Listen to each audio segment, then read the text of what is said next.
Hello, everybody, and welcome to another episode of the Black Spitter Music Vidcast. Today, our topic is going to be ranking the tracks. And since it's the beginning of summer, what we're going to do is that um, my co-host Al Horta has always talked about Van Halen being a summer band.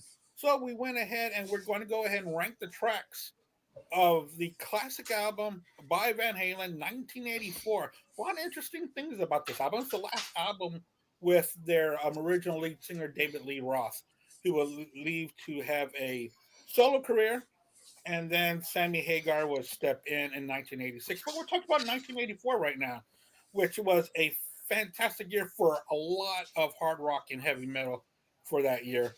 So today we're going to rank the tracks on this. But before we do that, let's meet our guests. Al, how's it going, man? It's going great, man. How's it going with you guys? Going good. Yeah, man. Just talk about one of my favorite albums, man. Like as growing up, man. I mean, just getting into rock music, really. Like 1984, man. It was a huge album. I mean, that year they were arguably the biggest band, you know, in the U.S. at least. I don't know. Worldwide, I don't know about that, but in the U.S., they were arguably like the biggest band, at that time. They were definitely at their commercial peak. This album, I think, it would definitely certified diamond. I think to date it's been like 15 or 16 million albums sold. I think maybe even be 17 or I know it's on its way to double diamond, so I don't know. It could be getting close to it already, but with the way albums sell nowadays, though, it'll probably get there very slow, But it's still an album that continues to sell, though. It's one of their two best-selling albums, being Van Halen 1 and 1984. I mean, those two albums combined, it's like over 30 million albums, man. That's insane to think about that. You know what I mean? So for like a rock band, that's a lot, man. I mean, and they had their first number one hit off this album, man, with Jump. The only number one song of theirs to go to number one. So sorry about that. So yeah, I mean, when I was a kid, 12 years old, this was the soundtrack of my summer of 1984. Man, my friend and I, John, we had a boom box and we constantly played a cassette, man, while we would like ride BMX and do tricks and all that stuff, man. It was awesome. It was the soundtrack of that summer for me, man. So brings back a lot of memories. Whenever I put this album back on, it just kind of transports me back to that time. And I think that's the power of music, man. It just you put on a certain album and it just brings you right back, man, to when you first heard it or when you were first into it. So anyway, let's introduce our guest, man. Brad, what's up, brother? Yeah, I'll tell you what's up. Van Halen, that's what's up, man. Great introduction to the album, by the way. 1984. I wish I'd have seen him on this tour, but that's a story for me too. Yeah, I missed him. I don't know. I mean, of course, I didn't have any money back in 1984, but which I'm sure I could have scraped up some way to go see him. But yeah, I was never anywhere that they were.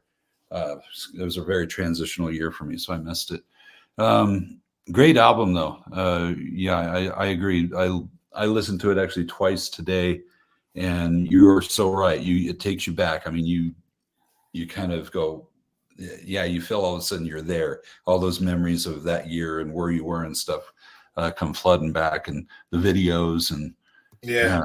There's a lot of good memories associated with this album. I'm pretty sure I bought 2 copies of this thing, so I helped contribute to the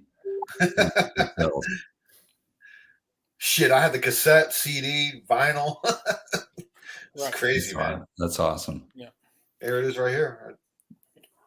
One of the newer ones, so one of the Walmart ones that comes with a replica of the Backstage Pass. Oh, nice. Yeah, man. Nice. And then there's the 4 guys in the back. I thought Eddie looked, man, I tell you what, man, Eddie, like the pants that he wore, like it was kind of like those kind of brown pants that had like patches all over them. Man, I always wanted I thought he looked so cool, man. Like I thought he was the coolest fucking guy, and I wanted I still to this day I want get a replica of those pants. You know what I mean? Oh, were they kind of like parachute pants? No, they were just kind of they looked like they were kind of brown, almost kind of suede jeans. Yeah, but but then they have these kind of patches all over them. It just looked cool as hell, man. I don't know. I loved it, man. I thought it was cool. Maybe I can pull. Maybe there's a picture of it. Yeah, there you go. And also joining us today for his debut here on the Black Spinner. Yeah, Jimmy, man. James Schwartz. How's it going, Jimmy? What's up? Oh, Jimmy just left. Jimmy just. What the hell happened? He wasn't having any of your introduction there. He didn't want to look at your pants. Maybe he went. Maybe he went to put his on. I didn't. You don't have to wear pants on this podcast, which is pretty awesome. Yeah, that's the great thing about it. Some of the podcasts that I'm on. Hey, look, I'm wearing the Bumblebee Eddie shorts here. Nice. Oh, yeah, those are the ones you got for your birthday. Yeah, well, I got those and I got these, the red ones here. Oh. So I got 2 pairs of shorts. No, these I got for Father's Day. The Bumblebee ones I got for Father's Day. So, yeah, my wife got me the red ones for my birthday, and then the Bumblebee ones, which was my favorite Eddie Van Halen guitar, which is the guitar pictured on the back of Van Halen 2. Yeah. The yellow and black, man. That's my favorite Eddie guitar, man. Like the yellow and black one. So she got me the shorts to match that color too, that guitar. So I don't think there's any pictures of him with those pants, but I've seen him though, Al. I know exactly what you're talking about. I mean, it's in the Panama video. It's yeah. So he's back. Man, I thought he was he looked so cool. There he is. Now you can introduce him. Okay, and joining us for the first time on Black Spinner's Circle vidcast is Jimmy James Schwartz. How's it going, Jimmy? Can you hear us? Can you hear us? Technical difficulties, everybody. Can you hear Hello, us? I'm still getting a. You got a lag or something? Can you hear me? Yeah. Can you hear me? Okay. Yeah. For those of you, who it's working right now. Are show, you guys running tracks? Obviously, we don't. This is all live. It's all live. 100% live. And I never edit anything because we don't know how. So everything is live. No, but we can hear you fine. Right. So, what is your thing with the album? I'm still getting a lag. So he's got a bit of an internet connection. Okay. Yeah, some people think Andy's a hologram. Check it out. Yeah. So let me go ahead and back out. Okay. And I'll send it to your email. Let's see. That's a better. What? Doing the link through here? Yeah. Oh, okay. Okay. Anyway, I'll keep it going here. Yeah. So yeah, I think there was 4 singles released off of this album, man. Right. Yeah. And I don't know if you want to take that, Andy, or. Yeah, the singles that were released on here was Jump, and then the second one was I'll Wait, and then Panama was the third one. And what a great idea to make the 4th release a great song that boosted sales. After sales had already gone skyrocket, they came out with Hot for Teacher as the 4th single, and that just boosted more sales when that song was released. So, the video, I'm sure that video helped too, man. Oh yeah, that video for Hot for Teacher really did help. You're so right about that. So let's get to our segment of what's spinning. So go ahead, Brad. What have you been spinning? What have you been listening to lately? Well, that is a great question. Since I was in the car for over 5 hours today because I had to go to Utah and back. Yeah. And I got my voice back today. So, whoa, everybody left. No, I'm still here. Okay, good. All right.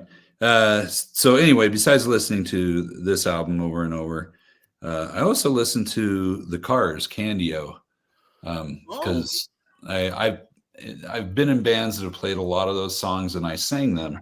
So I'm like, yeah, I know the words to these and I could actually sing them still. So That was pretty cool. That's a great album. I mean, there's some weird moments there, but which I think is pretty cool. You know, it's not like they're trying to make every song commercial. You know, Yeah, I liked it when the Cars were being weird as well yeah, as well as doing Cameo. commercial You're right. pop Yeah, song type stuff. But yeah, great. I love that album. It sounds really good. The cool thing for me in those first two albums is how loud the toms are on the drums. I mean, they're like louder than any other thing on the album. And yeah, but I love it. I love it. On which album, Candio? Yeah, Candio. Yeah, man. The first one, the same thing. With the Candio, it really jumps out. It's like toms are much louder than the snare, the kick, everything, and much louder than the guitars, the keyboards, the vocals. Yeah, it's they're just huge, and it works. It works for me. I think you know, I'm just wondering if that was ever a topic of conversation when they were mixing that thing. It's like, aren't the toms really loud? But I think it's cool. It's a great album. oh yeah. I think Cameo is strange and very adventurous, except Yeah. I mean, especially coming out as a sophomore album, right after the Yeah. They weren't just like saying, okay, these are the songs that were popular off the first album. Let's kind of stick with that formula. right. They really didn't do that. And but yeah, great album. It's got my favorite. It's got my favorite car song on there, "Dangerous Type." Oh, me too, and that's one of the few Rick Ocasek songs that I sung because I mostly did the Ben Orr stuff in the bands I was in. Yeah, his voice kind of hits in a spot for me, a little bit high at times, but Rick's not so much. But that song always went over huge whenever we'd play it. I mean, my God, man! And I got to see Cars live once on the reunion tour. When they really? Would Move Like This. Okay. Yeah, like that last album, that reunion album. I got to see them in New York at Roseland Ballroom, which was a cool like club. Like it was more of a theater size place, which was cool, man. It was great to see them. And they performed as a 4-piece. Like they Wait didn't a have second. How did they prefer? I thought they only did it with the 3 guys and the bass being on the keyboards. But tell me who was the 4th person? Well, I'm sorry, no, 3-piece. Okay, sure. I was gonna say I didn't know. Because there was 5 people in the band, wasn't there? Yeah, I mean, if they wanted 4, they should have called me. Well, they had Rick, and then Greg Hawkes. Yeah, and Elliot and Robinson. So it was 4-piece. Oh, you're right. Duh. I'm sorry. Yeah. You're right. So I guess I don't count Rick as being a guitar player. Yeah, well, here's rhythm. Or hold yeah, Greg Hawkes played the bass on the keyboards, and he actually pulled out a bass too, and he actually played bass as well. Did he? Oh, cool. Yeah. Man, like on some songs, I think some songs he sequenced the keyboards, and then he played bass. So they played along to a click. I think they had the keyboards kind of sequenced, which was cool. They didn't try to replace Ben Orr. They just they just did it as a 4-piece, and Rick sang all the songs. Right. So, which I thought was great, man. I thought it was really cool. That's cool. I actually like that album, Move Like This. I like it a lot. That was a good album to go out on. That's a good last album, better than Door to Door. Yeah. Door to Door was kind of. Door to Door was a bit lackluster. It wasn't a good ending album for them. So I'm kind of glad they did. Yeah. Well, that's cool. You got to see him there. I only got to see him in the Heartbeat City. I didn't see them in the heyday, man. And it was so sequenced. I mean, a lot of the bass was. I mean, there are times where Ben wouldn't even play because the bass was sequenced. And it kind of ticked me off a little bit because he would just walk off the stage sometimes, and I'm like, oh wow, like, dude, what is going on here? It wasn't what I'd hoped for. I think around that time in like 1984, ironically, we're talking about 1984, which that year that album came out. That was it was a Mutt Lange production, very, very electronic. The music was really moving electronically now, so I could kind of see your point, like them kind of sequencing a lot of things, Yeah, I kind of wonder about some of the backing vocals too. I don't know if they had some kind of effects on there because, um, when Yeah, when yeah. Ben was Mutt production is very layered, so I yeah, could yeah, see. yeah. Yeah. But they were huge vocals live, and it's like, wait a second. Yeah. Are they I don't know, really? if you listen to live stuff from their first couple of tours, they were kind of a really rough live band. I mean, which was kind of cool. I mean, but they Yeah. were 100% live. Yeah. You know. But Yeah. there you go. I'm sorry, I took up all the time talking about No, this. man. Especially if those first two albums to play those live, kind of like garagey or kind of rough. Yep. I think that sounded fantastic. Yeah, I actually like that as well. Yeah. So yeah, if anybody out there wants to put together a Cars tribute band, give me a call. I got the bass and the Ben songs. But yeah, Dangerous Type Al. That's a badass song, man. Yeah, I love that song, man. Rick Ocasek wrote some really cool, kind of soft, sexy lyrics. It's like when you'd sing that song and just pick a girl in the audience and sing it to her. Yeah. It triggered even me. It triggered something. Yeah. All right, man. So, Jimmy's back. Yeah. Can you hear me now? Oh, yeah, it's better, man. You're fine. All right. You look great. Okay, so we were just sharing what's spinning, so it's your turn. What have you been spinning, Jimmy? Well, it's funny y'all mentioned this, and I'm sorry for walking around. No, you're fine. It's been the evening of anything that can go wrong will go wrong. So, perfect for my first time out on the Black Spinner Circle. That's all right, man. Yeah, So it's funny. I know Chris was on last week, and I saw some stuff going on about yacht rock, and I am a huge yacht rock fan, and just of that whole 70s soft rock era. Definitely something I didn't get into till later in life in my 40s, but the record store this week picked up Poco. Okay. Okay. Rose of Cimarron, which is fantastic, and also Little River Band. LRB. It's been it's just, for me, it's perfect summertime music, and I don't know about you guys, but it's been sweltering here in New York. So I heard there's a heat wave there. Yeah. I know. Al, you're in Florida, so it's probably nothing compared to what you and Andy have in Florida and Texas. So it actually snowed here the other day, Monday. Yeah, Where? you say that. Didn't That's stick, crazy. but it was little flakes coming down. I'm like, holy crap! It's what, June 17th, and it's snowing. Wow. But I am kind of on a mountain here, so. Nice. I got a tropical storm just outside my door right now. Oh boy. Moving by. So one of those summers again. Yeah. That's cool, man. Yeah, those are some pretty cool albums. I never really got into those bands, but I know people that love them a lot. Who was in Paco for that album? Half of the Eagles, pretty much. Well, Yeah. in this one, it was Timothy B. Schmidt, Okay. and is John Coffey, I think is his name. Okay. Conley, I can't remember off the top of my head. It wasn't Richie Furay Okay. or Randy Meisner. He was gone by then. He was with the Okay. Eagles at that point. But they were just a 4-piece there. And it's a little less country.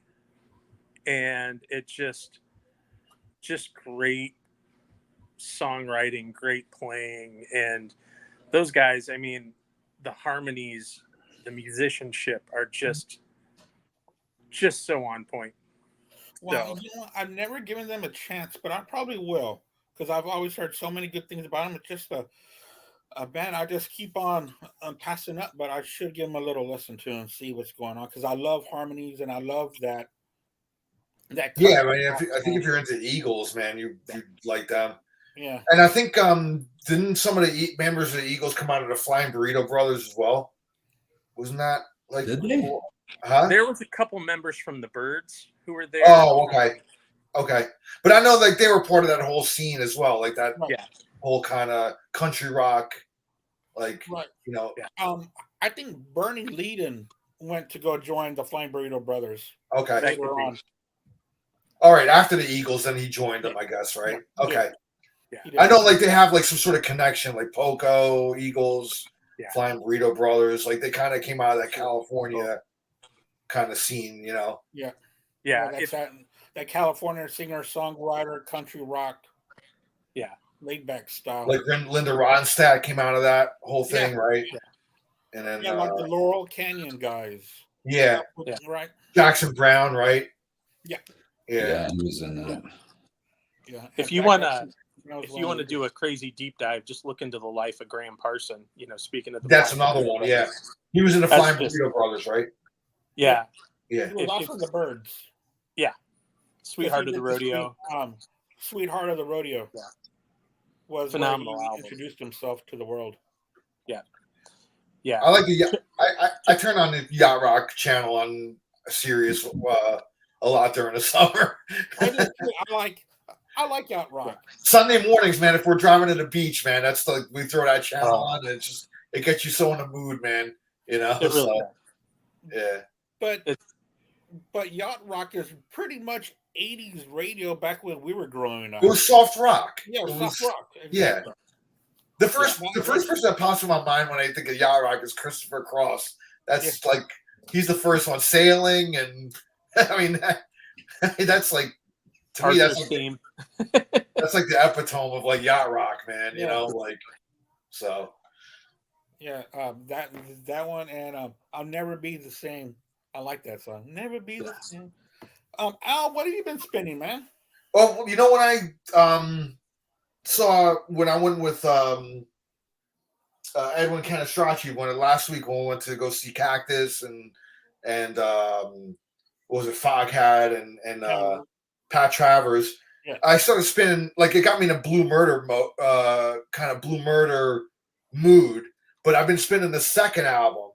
A lot of people they know the classic first album, which has become a classic. I mean, it didn't sell when it first was released. Kind of was a failure, but it's just become a classic. But a lot of people don't know like that they had a second album, Nothing But Trouble, and so I've been spinning this. Well, you know, I've been playing this cassette, and it came out in 93, I believe, and by that time, you know, the tides have really changed in music. So really, I remember it being released, but it didn't really take any foothold in like radio or anything like that. Although they did do a cover of Faces or Small Faces, Ichiku Park. They did a cover of that on there. The first single was We All Fall Down, which is the first song on the album. Great song. And Sykes' playing is just on fire on this album. Now, Carmine and Tony Franklin, who played on the first album, they were not really official members of this album, but they did come back and they played as like hired guns. They did have a couple other they had another drummer and they had another bass player on here as well. Marco Mendoza played the bass, and then Tommy Osteen was the drums. But from what I heard, Tony Franklin and Carmine played on the majority of the album anyway, like pretty much the bulk of the whole album. So really, it's still kind of the first album lineup. It just got a couple other players here and there and a couple tracks. Yeah. But yeah, it's a great album. If you don't, I mean, it's probably tough to find, but if you do come across it, man, pick it up, man. It's really, really good. I mean, it's a little bit below the first album. The first album's awesome, but I mean, it's a really good album too, man. If you like John Sykes, you got to have it. Yeah. So he's such a good singer too. I don't think he gets the credit he deserves as a vocalist. And it blows me away. Like when they were doing the first album, they were auditioning singers. Like they had, you know, and then all of a sudden, like, you know, I guess they were like, yeah, well, John, I think Carmine even said, well, John, why don't you like sing? You got a good voice. And then he ended up being, I mean, I think his vocals are incredible, man. You know. Yeah, his live album's great. If you haven't heard that, he does some of the White Snake stuff, and he sings the live album, right? Yeah. Screaming Blue Murder, is that the live album? Is that the one, or is it a different live album? It might be. All I can see is the cover. It's got his Les Paul and Yeah, His marshal behind it. Yeah. yeah. Yeah, I don't know that much about Blue Murder, but it sounds like it was kind of like a superstar group. Yeah. Sykes had just gotten sacked from Whitesnake, Okay, right? Then Carmine Appice has played with everybody. I mean, everybody. Yeah, he's a super group is what I was looking yeah. at. And then Tony Franklin was in the Firm. He was the bass player of the Firm. So they all came together. I think originally Ray Gillen was tapped to be the vocalist, Really? and also I think Tony Martin too. That before he went to Sabbath was tapped to be like part of that. Am I right? Am I right on that, Brad? You're muted. You're muted. You're muted. Yeah, you're 100% correct on that. And yeah, there's some of the songs you can actually hear it. So he kind of channels Tony Martin on it. So I'm wondering if they had him sing on the demos or something, and that kind of leaned into him sounding a bit like him. And there's times when I think he resembles Coverdale a bit too. Yeah, he's very Coverdale. Yeah. So yeah, which is not a bad thing. I mean, it's a great voice. So no, yeah. But yeah, that's what I've been spinning, man. Blue Murder, Nothing But Trouble. Their second album. How about you, Andy? Yeah, I was just looking up Blue Murder, but they only have on Apple, but they only have one. They only have the one album on here. I'm The gonna have first one, probably. Yeah. Yeah. Oh crap! I dropped what I was going to talk about. What I'm going to talk about, I grabbed. I finally got this in the mail. Earlier this week. It's the new Pearl Jam, Dark Matter. Really good album. One of their best in a while, long while. Like maybe around the Vitology years, maybe No Code, but it's been very disappointing lately. But this really is a pretty good album. It's produced by Andrew Watt, which Andrew Watt's been doing a lot of work with a lot of the Ozzy recently. Ozzy, Iggy Pop, and man, they really Stones. Huh? He did the Stones too, didn't he? Yeah. That's right. I couldn't think of the other one, but this is a very vigorous album. You can feel the power and the excitement that they have recording this album. The last couple have been very dull, so I'm very excited about this one. It's very good. I enjoy it. So if y'all don't have the new Pearl Jam Dark Matter, check it out if y'all are Pearl Jam fans. Cool. All right, so let's get started with our topic at hand.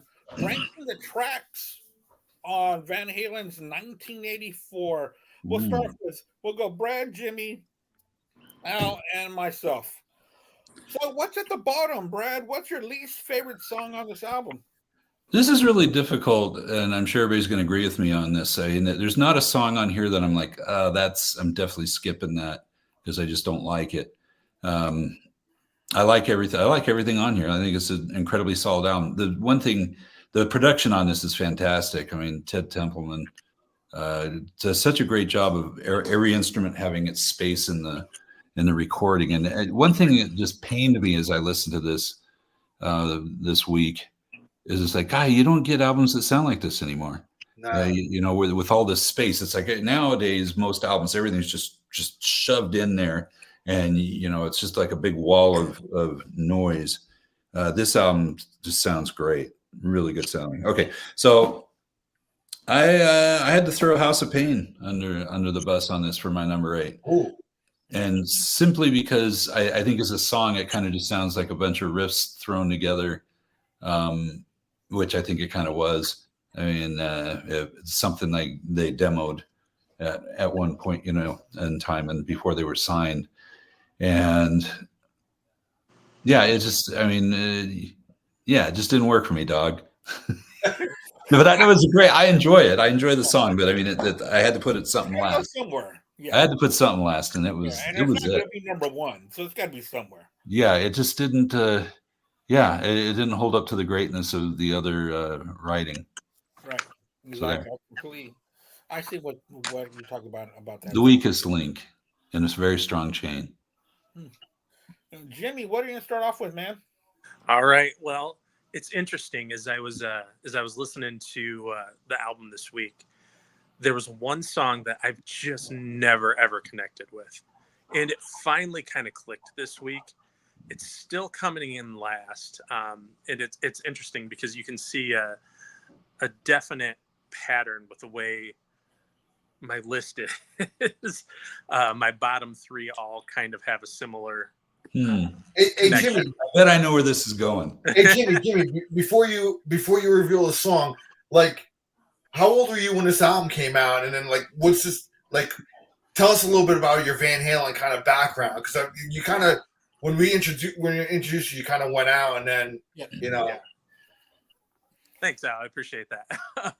That does kind of help. So the first inkling I ever had of Van Halen, I was born in '76. So at this point, I was 7-8 years old when this came out. My first exposure to Van Halen was when we got MTV and they had those live videos from Oakland on the Fair Warning tour. And Wow. So the very first thing I remember hearing is "So This Is Love," and then Unchained, and Don't Want to Hear About It Later. So just that energy from those videos has kind of always been the what's carried my love of Van Halen from a young age. So kind of leading into this, when I first heard "Jump," and that's not my number 10, it was kind of a shock hearing the keyboards. And I had older sisters who had boyfriends who were all big Van Halen fans, and I just remember, oh, where's Eddie? Where's the guitar? You know, that kind of thing. So leading into my bottom one is "I'll Wait." For years, I could not get it. I didn't like the way Dave's voice sounded on the chorus, but I've listened to the album so much this week. I haven't skipped any tracks, that it's just kind of become an earworm at this point, and it's just stuck in my head and it won't go away. Since first hearing it, that I've actually enjoyed the song. So, but it still comes in last because I have a little bit more. You got to put it last. Yeah. You got to put something last. Yep. Yeah. All right, man. So you're good on that then? Are you done? Yeah, I'm going. Okay, so number 8, because we're combining 1984 and Jump, so it's really kind of an intro to Jump. So my number 8, and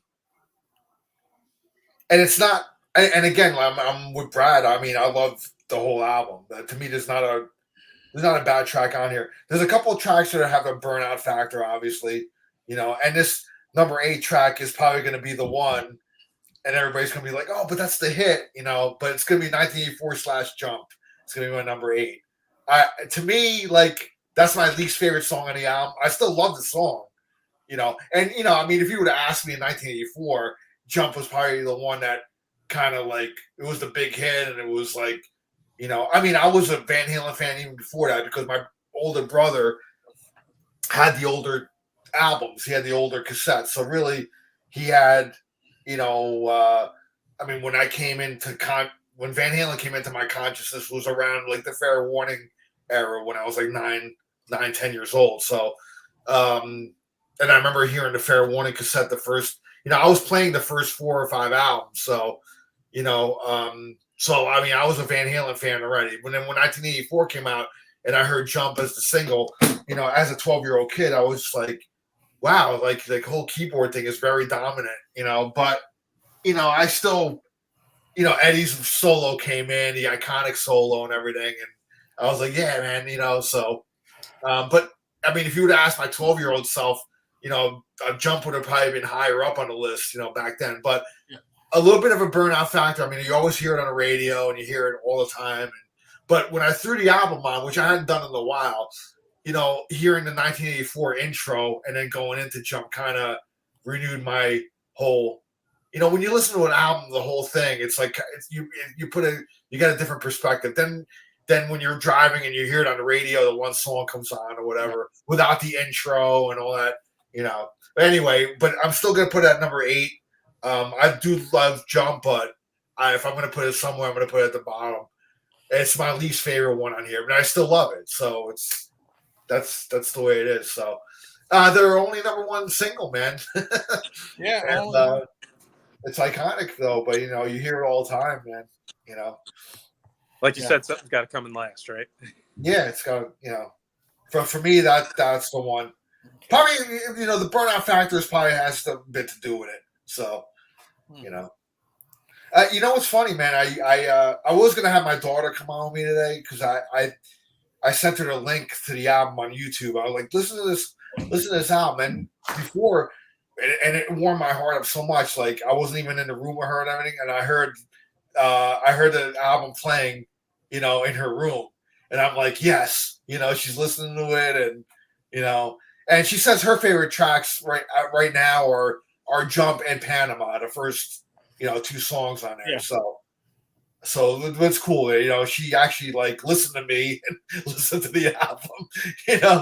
When my wife and I were out in the living room, I heard I'll Wait coming from her room. So I was like, yes, she's listening to it. So yeah, it's a proud dad moment for me. So, but my number 8 is 1984 Jump. So go ahead, Andy. Yeah, I'm going to start off the same way that Brad started off, House of Pain. I understand what you're talking about, Brad. It doesn't sound like a full song. It just sounds like, it doesn't sound like a complete song to me. There's a lot of stuff missing from this track. It's like they just put it together because they needed another song to put at the end. And that's what they did, because even when I heard the album, I don't know how many times this week, probably at least 6 times, and when it gets to House of Pain, I'm like already checked out, and that's how I feel about House of Pain. So House of Pain's gonna be number 8 for me. And yeah, they needed some extra songs for them, so they went back to their demo before their first album, because this song was written even before the first album came out. Oh wow! And they went back to if you could. It's even on the Gene Simmons demos when Gene produced a demo for them. That's even goes back to that. Oh wow! Okay. Before the Warner Brothers demos, so that's how old the song is. So I think it was like 76. It was probably written, that song. So Well, 76, 77, around that era. So yeah, check out the Gene Simmons demo of it though, man. You'll hear you'll actually hear the horn that opens up Running with the Devil. It was actually in that song. Oh wow! Yeah. So. And where can we find that demo? Just on YouTube? Yeah, go on YouTube, man. Just type in Van Halen Gene Simmons demos. And I believe it's on the Warner Brothers demo too. It was a 25-song Warner Brothers demo before and I have the bootleg on CD packed away. But yeah, I used to collect a lot of Van Halen bootlegs, and I remember getting that demo, man, pre-first album, and being so excited. I'm like, dude, there's songs on here that's not on the 6-pack. It's so freaking cool, man. And so how was it? Oh yeah, there's songs that never even made any of the albums on there.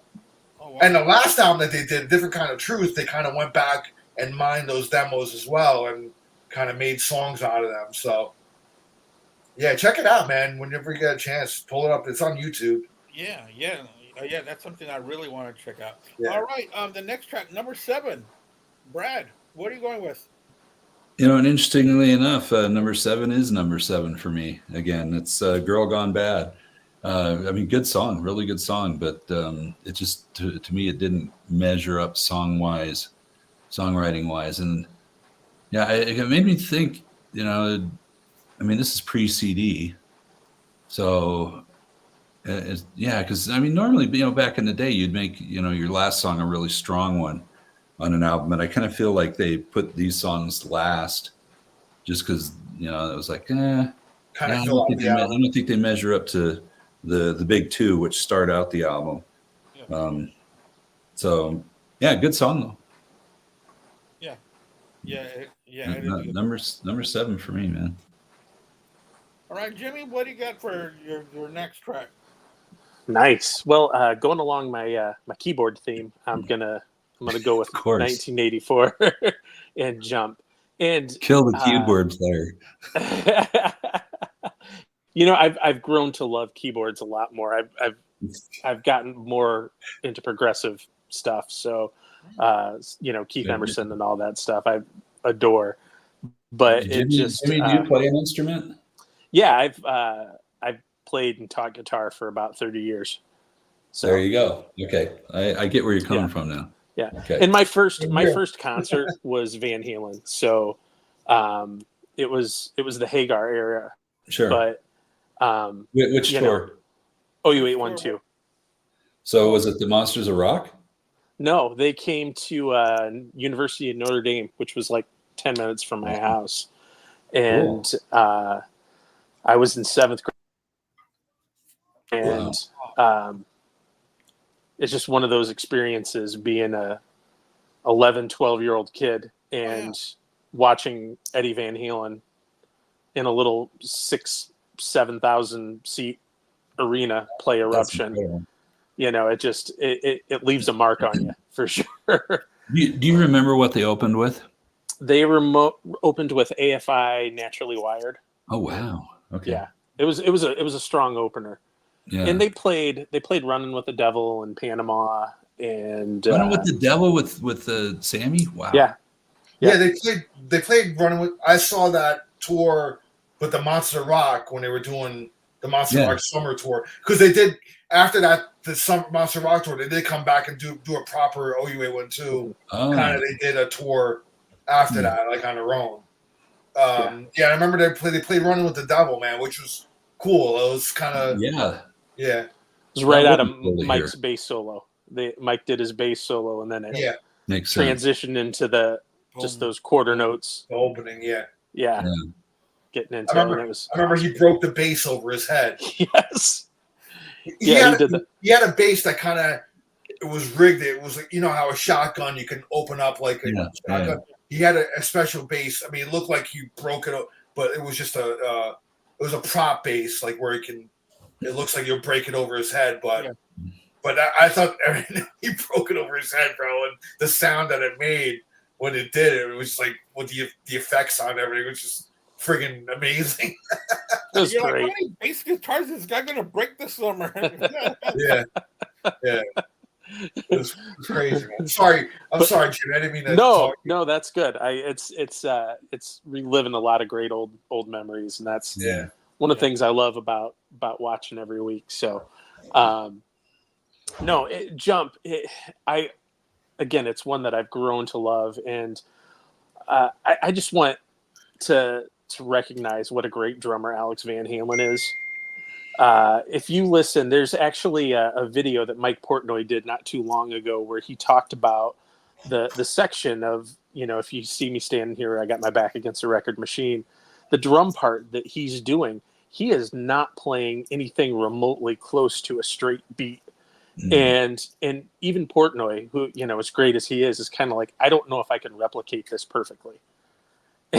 and to just watch him play it without the vocals, it's incredible. And Alex, I think he is so good on this album. And to me, the most underrated drummer in rock and roll. So I agree with you on that, man. Jump. Yay, Alex. Let's go. Yeah, when you're in a band with your brother as iconic as Eddie, it's kind of, I think you tend to get a little overshadowed, but he is a fantastic drummer. He's one of my, if I had a top 10, man, he's definitely my top 10 drummers. Oh, yeah. Well, and it's tough. You got the greatest frontman of all time and the greatest rock guitar player of all time in your band. Yeah. It's kind of hard to. It's kind of. Especially when those two are in front of you and you're in the back. Yeah. Stick out when Diamond Dave is doing what. Yeah. But those two, man, Eddie and Alex had such a kinship. So that's number 7 for me. Yeah, they had such a kinship together. Those two, man, they kind of just they had this almost kinetic, like telekinetic thing. They knew what each other was going to do. Looks like Jimmy. Maybe he's having trouble again. He'll be back. So my number 7 is actually going to be flip flop. My number 7 is going to be flip flop with Jimmy. It was Jimmy's 8, so my number 7 is going to be I'll Wait. That's my number 7. Again, I love the song though. I think it's like That's the closest I think like Van Halen came to being like new wave. Actually, has like a new wave-ish kind of almost kind of sound to it. And I love Alex's drumming in that, man. Like, the toms that, it's almost kind of like Phil Collins, like kind of sounding a little bit, when he like goes around the toms and stuff. I think it's the roto toms. It sounds like roto toms that he's playing on that track. Yeah, really listen to it, man. When he does like the toms going around the toms, it's got like that kind of roto tom kind of sound to it. And I know he had roto toms on that tour, on his kit. So, which I mean, Alex's kits, man, they were fucking humongous, man. But yeah, I'll wait, man. I love the lyrics to the song. Actually, I mean that's another thing, man. Roth is, I thought was such a great lyricist, man. Very, very what's the word? Yeah, he got help on this one though. Yeah, he did. Oh, Michael McDonald, right? Yeah, Michael McDonald. What was his deal with the song "I'll Wait"? Was he? I mean, like, did he actually help with the songwriting, or just the vocals? From my understanding, I haven't read Ted's book. I need to. Is that Ted wasn't happy with what Dave was coming up with, and so he called up Michael because he's worked with him several times and said, "Hey, Dave, I want you and Michael to work on this." So those two went away and came up with the lyrics and the melody. So yeah, okay. Which kind of makes sense why this song is more melodic. Vocal wise, yeah. And I think for the longest time, was he not credited on the song? Yes, well, he was credited. He's the only one. Which one cool thing about Van Halen is everybody got equal writing credits on every song, except for this one. Michael McDonald was added. It's the only one. Yeah. Michael Lynch in the comments said he wrote the chorus lyrics. So, okay, there you go. Thanks, way to Michael. go, dude. There we go. Thank you so much, Michael. Yeah, way to go, Michael. Strong that also goes back to our yacht rock conversation there. Yeah, it falls in that. There you go. Yes. That category all ties in. That's true. And in fact, I think he's touring with the Doobie Brothers. Yeah, he is this summer, and I get to see them at the end of the month. Awesome. I never got to see Michael McDonald, so I'm excited about that. I hope they play some solo songs from him. Such a great voice. Yeah, I also like that duet he did with Patti LaBelle, "On My Own." Such a great song. I saw Doobie Brothers with Michael 2 summers ago. So yeah. Huh? Did they do "On My Own"? I can't remember now, man. I have to pull up the. Well, I'm gonna write to them and see if they can. My number 7, I'm going to go with "Drop Dead Legs." That's my number 7. And it was hard for me to put there because, man, that song really ends with a great solo. I mean, Eddie is fantastic on there. But to get there, it's kind of trite for me to get to the solo. I thought it was just an okay track, but it was better than "House of Pain." And so that's how we're doing it. Yeah, I went ahead and put "Drop Dead Legs" at number 7, but that's not to discredit the great Eddie Van Halen solo there at the end of that track. A great minute of just greatness. But yeah, that's my number 7. All right, Brad, which way are you gonna go, man? I'm sticking with the album going backwards, believe it or not. That'll change with the next song after this one. But "I'll Wait" was number 6 for me. I like this song a lot. Hear me out here. Yeah. As far as the keyboards go on this album, and this is for you, Jimmy.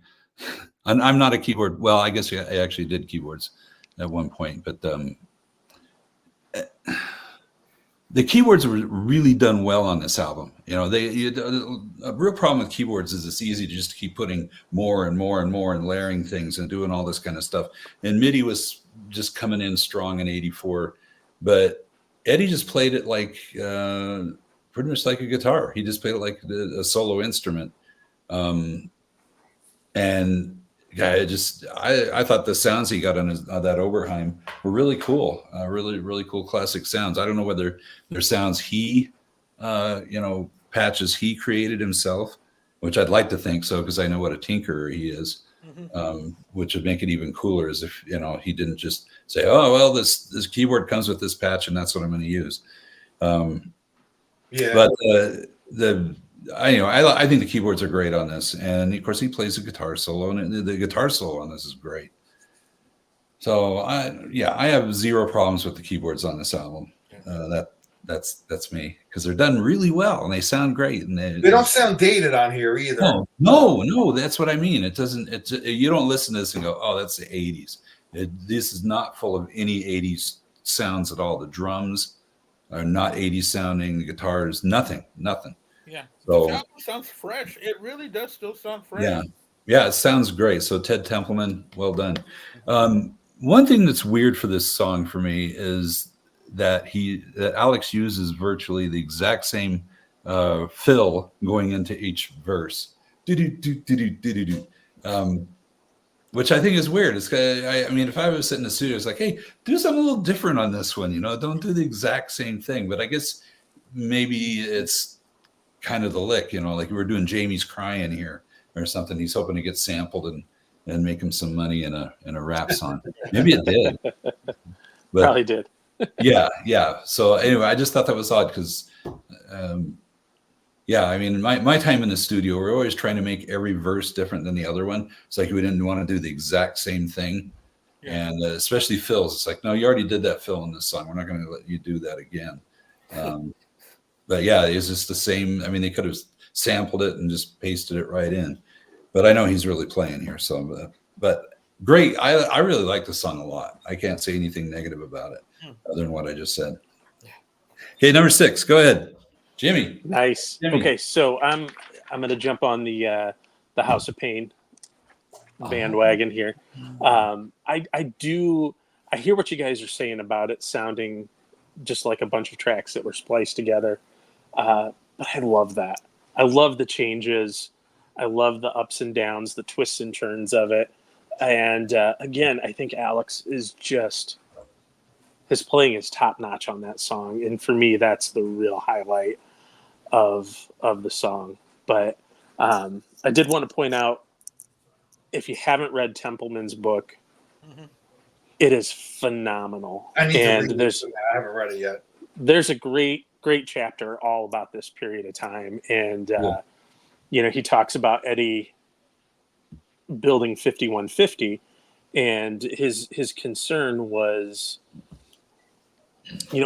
first he thought Eddie was just coming into, I'm going to demo stuff in my backyard, and then we're going to take it to Sunset Studios in LA and, do it right. And he said when they started tracking, the studio was unfinished. And his real concern was with renting studio time, you have time constraints. And he was concerned about the boys not focusing and not kind of putting their nose to the grindstone. And I think you can kind of hear a little bit of that with that disjointed, the changes that happen on that last track there. But I still love it, and read Ted's book. It's phenomenal. So that's my number 6. Very cool. I was just looking at that. It's $18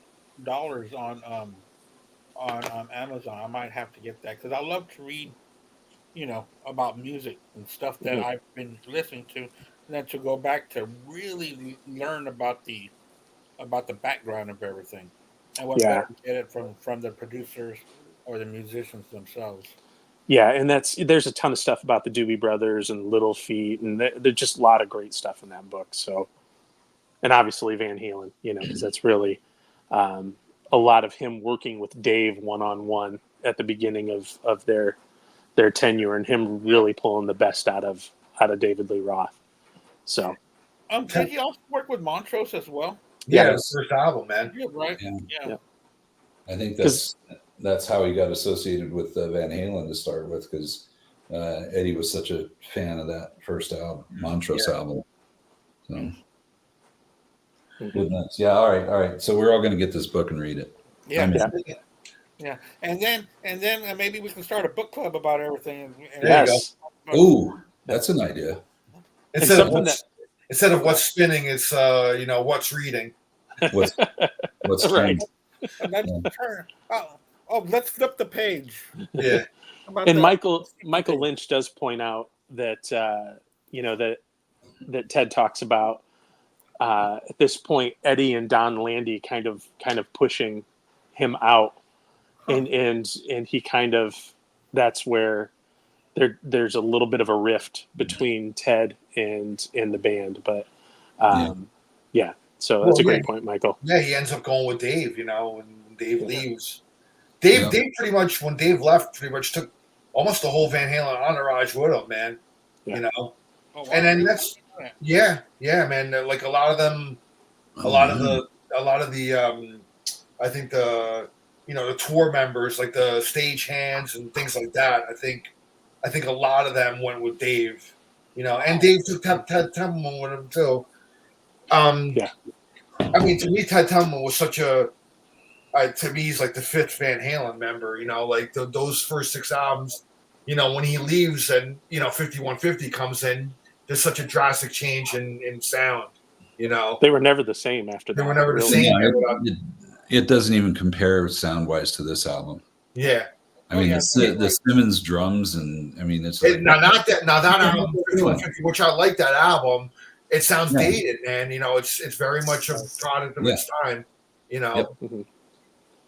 Yeah, it doesn't sound anything like the crisp and clearness of 1984. No. Yeah. 5150 sounds kind of which I love 5150. I really do love the Sammy Hagar years, but the 5150 album does sound murky compared to what 1984 sounded like. It was like a step back in production. It really was. That's because of Ted Templeman, in my opinion, man.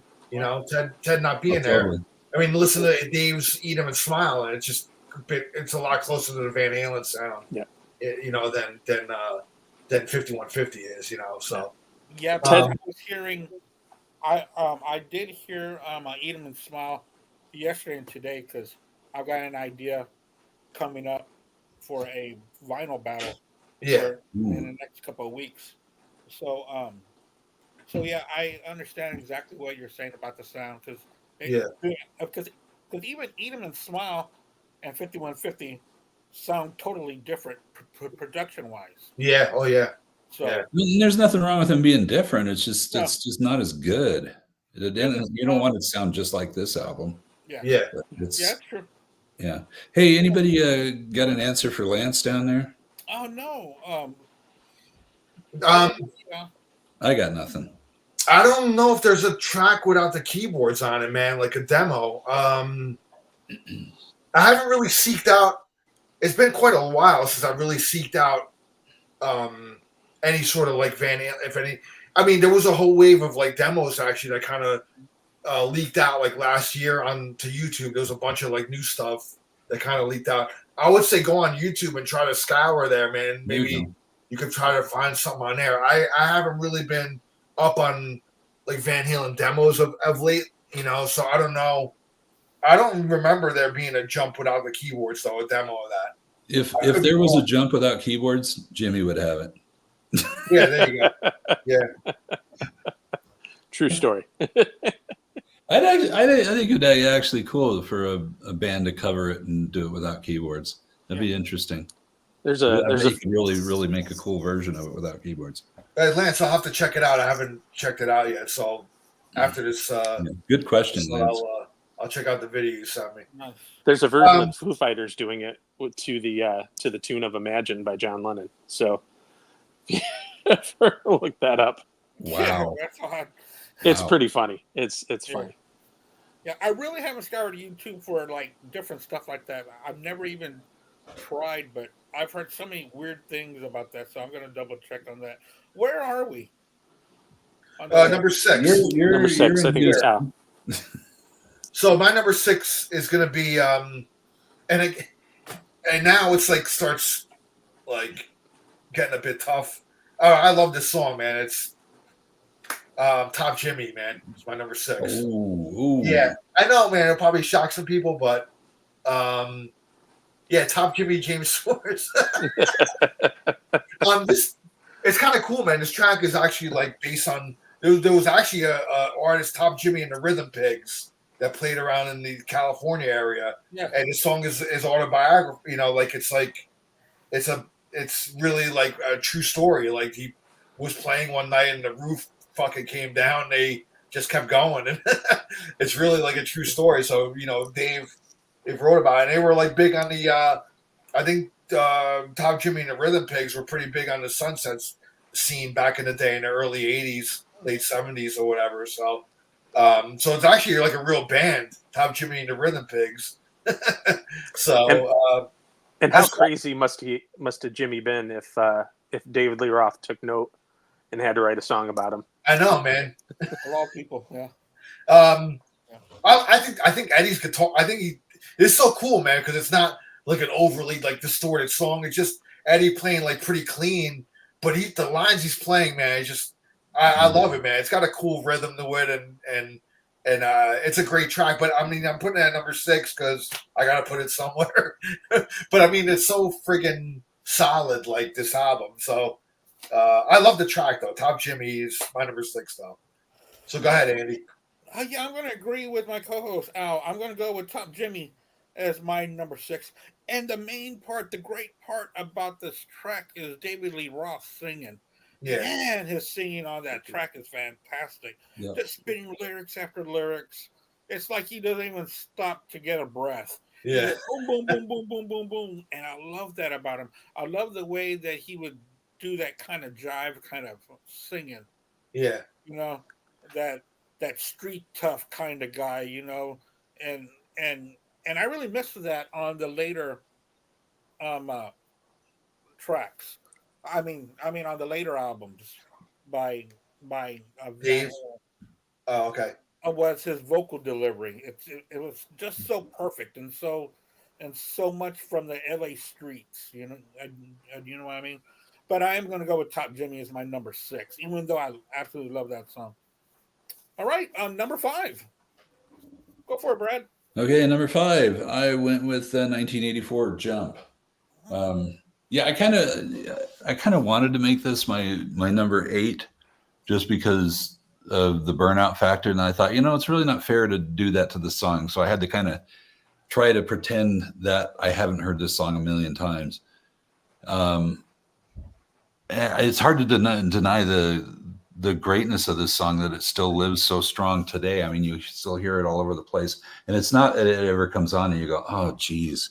I mean, you know, if you're in a grocery store and this comes on, you're like, yeah, I'm digging this. It's fucking Van Halen, man. You should be, yeah, you should be digging it, man. And I think the 1984 part, though, I think that's trash. All right. Really? You know, I don't know what. I mean, it doesn't even end on the same note as Jump. I mean, it doesn't feed into Jump at all.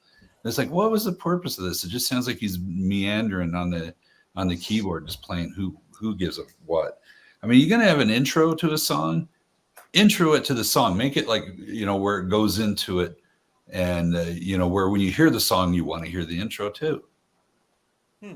So I always attributed the instrumental 1984 as kind of like this futuristic kind of like, because everybody when you think of 1984, oh yeah, you know, you think of like Orwell, like kind of like it was like kind of like the futuristic kind of Orwellian kind of thing. When I was a kid, you know, you thought, holy crap, you know, when 1984 comes around, the world's going to be just nuts. And it was nuts, but in a good way. Yeah. Yeah, for me it was great times in my life. But I don't, like I was saying, like I don't know, man. I just kind of thought of it as kind of that's fine, but he should have saved it for his instrumental album. It doesn't. I don't feel like it belongs. I wish Eddie did some instrumental albums. It doesn't belong in front of Jump. I mean, it needs to be like, okay, great. My perfect example is the Halen and Electric Eye, Judas Priest. Yeah. You can't have one without the other. Yeah. And it fits in. It's just like it's like, holy crap. This one you can have it without it. Yeah, I know. Yeah. And there's other bands that do that too, and they have intros, and I can think of Iron Maiden, Ides of March going into Rat Child, even though they don't do that live that way since that album came out. They did it on that tour. But it's like that needs to be there. When our band played that, we always played the Ides of March going into Rat Child. It's just but I know what you're saying. When you hear Jump on the radio, you never hear 1984 as a part. No, and you don't want to. Nobody wants to. Nobody. Is there anybody? Okay, anybody out there like, ooh, this is I'll put this one on repeat because I want to hear it over and over and over. You're doing drugs. Okay, I'm just saying you're doing drugs if you want to hear this over and over and over. I did hear 1984 over and over to hear the nuances. And I came up with sounded a lot like a Clockwork Orange. You're doing good drugs, Andy. Okay. Hey, listen, man. Yeah. So anyway, Jump. I couldn't make it last just because I can't deny the power of the song. Yeah. And once again, the keyboard's very tasteful, and you listen to the separation and everything. He's just playing one keyboard, and the keyboard when he does the little keyboard solo after the guitar solo, it's like that's great. I mean, it's not like all these power metal bands where the keyboardist has to pretend they're playing a guitar and they all play the same patch. It's like nobody wants to listen to that. Okay, it's not impressive that you can go twiddle twiddle twiddle on the keyboard. You got to have if you're going to do keyboard solo, it has to be an actual piece of music. And I know it's basically just arpeggios and stuff, but it 100% fits this song. It's not like there's all these keyboards all over the place. It's just one keyboard through the song, and it carries the song. Keyboards, drums, and singing for the most part. And so, yeah, I'm gonna give Jump its roses, man. I'm surprised at how good it is. So there you go, number 5. The one thing, just to jump in real quick, the one thing that kind of and I was supposed to see, I wanted to see them on this tour, and I begged my older brother, man, to get tickets for the tour. And I've said this story many a time, but he didn't end up getting tickets. I mean, it was like they were the hottest band, and it was every show was like pretty much sold out. And he just came back and he was like, I couldn't get tickets or whatever. And I was like, as a kid, I was like devastated. I was like, fuck, man, I really want to go. It would have been my first concert. My first concert wouldn't be until Kiss the following year. And then the first time I saw Van Halen was on the 5150 tour, which was great too. But this would have been fantastic. Would have been epic. Would have been epic for a 12-year-old kid. His first concert. My mind would have been fucking blown. But so going back to the Jump keyboard solo and everything like that. Now watching and hearing, I got tons of bootlegs from the tour. The thing that disappointed me, man, was like Eddie playing the guitar solo on the keyboard live on that tour. He didn't play it on the guitar. You didn't play the guitar? No, he was complete keyboard. It was complete keyboard on that song. Because back then it didn't really have seat. He didn't really. Yeah, you're right. You're right. That's interesting. But he had Michael. He had Michael playing keyboards as well. On that song, and I'll Wait. If you look up like video footage of that tour, but he played the guitar solo on the keyboard, which kind of like I was like, it's kind of no. Did they? Wish would have had just play the guitar solo and have Michael cover the keyboard and then go into the keyboard solo, or do like a little interlude where like he can have time to switch from guitar to the keyboard, and kind of rearrange the song a little bit. So when you saw him on 5150, they did this song. Did Sammy play the guitar lead in it?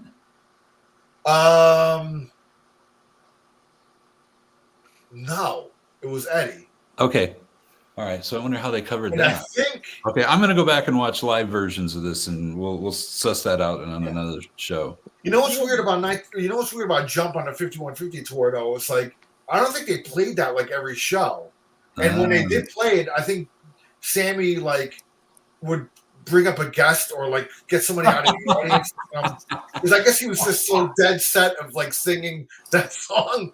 But you couldn't escape it because it was their number one single. They had to really do that song, It was clearly obvious that Sammy did not want to sing any of these David songs. Clearly obvious because they were throwing cover. When I saw them, they were doing. I mean, obviously they did Rock and Roll by Zeppelin. They did the show that I saw. I remember they did Make It Last by Montrose, which was all right by me. That was awesome. Yeah. Wow. Yeah, that was awesome to hear that. That's I think cool. some shows they would do like Rock Candy, but the one that I saw, they did Make It Last. And man. man, I Right. remember that, man. I was like, holy shit, this is really cool. And I love Zeppelin at the time. You know, I mean, being a kid growing up on Zeppelin, hearing them do rock and roll, I mean, the crowd went fucking nuts. Yeah. You know, so. But we're getting off of 1984 topic now. Get back onto it. So, Jimmy, Okay. go ahead, man. You're next.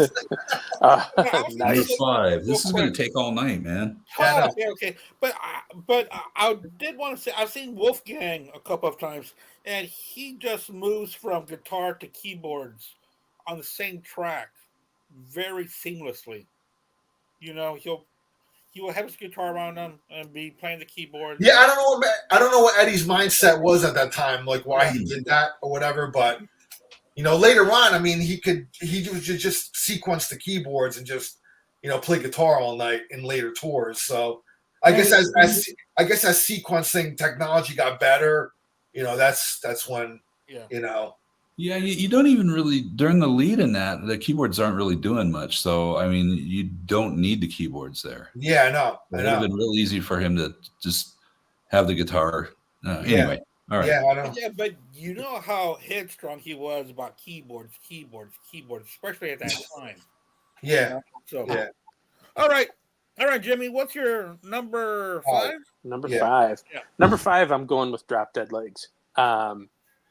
Great song. Love it. Love Dave's attitude in it. My favorite part, I actually love the background vocals on the song.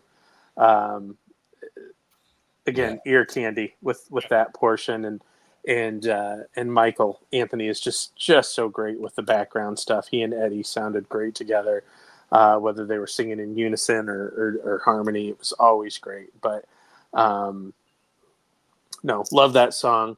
I was going to say too, with Eddie's headstrong keyboard stuff, just to kind of loop back to that and not to drag things out.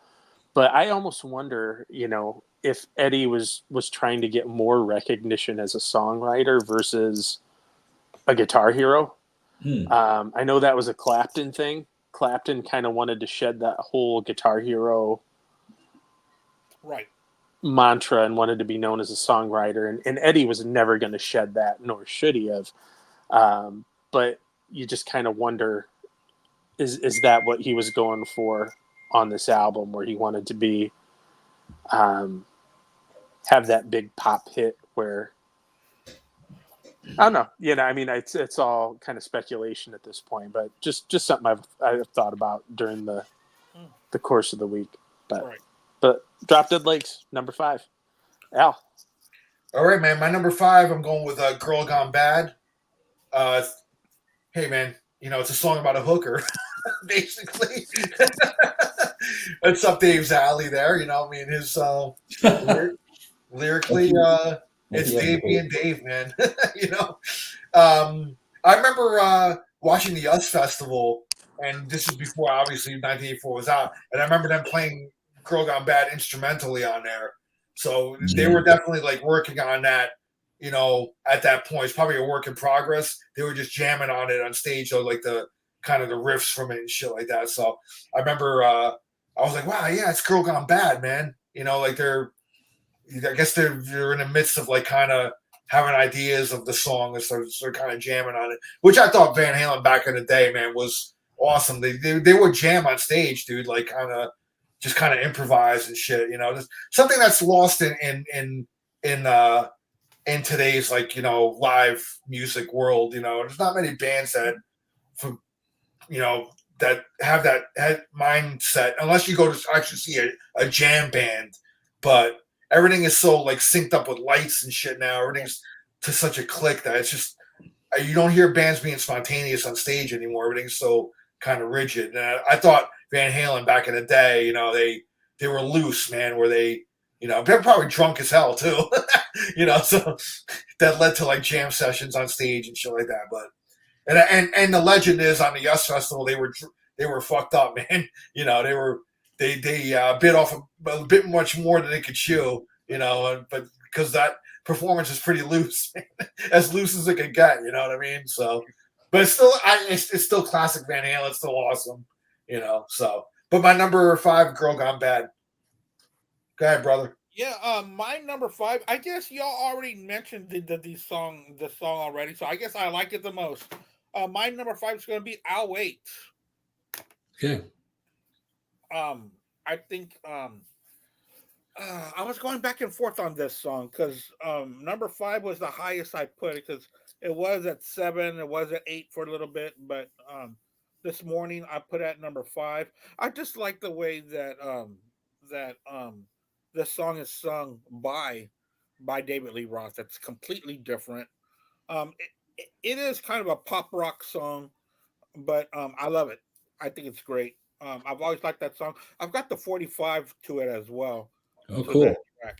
What's the flip side on that? I don't know. I forgot what the flip side was, but I'll pull it out and I'll I find don't out. have the 45 to that one. I have two 45s. I have two 45s behind me, but they're not. When I get to those songs, I'll pull them out. But Yeah, you can see the teacher on one of them here. You know what that one's gonna be. yeah. It's somewhere. Because I got them all put away. My 45s in different places. Yeah. So I gotta look for it. But I know that I have "I'll Wait." I forgot what the flip side was, but that's a good question because I gotta find out. But that's my number 5. Cool, man. Yeah. All right, number 4. Yeah. Drop Dead Legs. This song grooves so hard. I mean, the drums, it just it slays me. It's just the guitar and the drums. I mean, he almost like channels Vinny Appice on this, the way he's kind of pushing the song. But Alex, he holds it down just incredibly tight. So, and I agree with what I think it was Jimmy that said the backing vocals on this. Yeah, the way that drop it. Yeah, it's a great song. So guitars are nuts on it. Yeah, that ending. Really well crafted song. So there you go. All right, Jimmy, number 4. Nice. Number 4, I'm going to jump on the go with Al and Girl Gone Bad. Man, how well Eddie and Alex are synced in at the beginning of that track. Yeah. Oh my word. It just I mean it's got some little off time stuff. It just, and they just nail it, and it's fun. It's what you'd expect from classic Van Halen, and so love it. It's my number. What are we, 4? Yeah. Number 4. So, man. There's a little bit of a progressive thing with Eddie, like on that song, thinking like that, and like you were talking about before, like Portnoy playing it was actually during the keyboard solo. I think it's the off time kind of time signatures and stuff, and it's kind of like it has a little bit of progressive because Eddie was into progressive rock too. He liked Brand X a lot and things like that. So I mean, Holdsworth and all those guys are prog guys, man.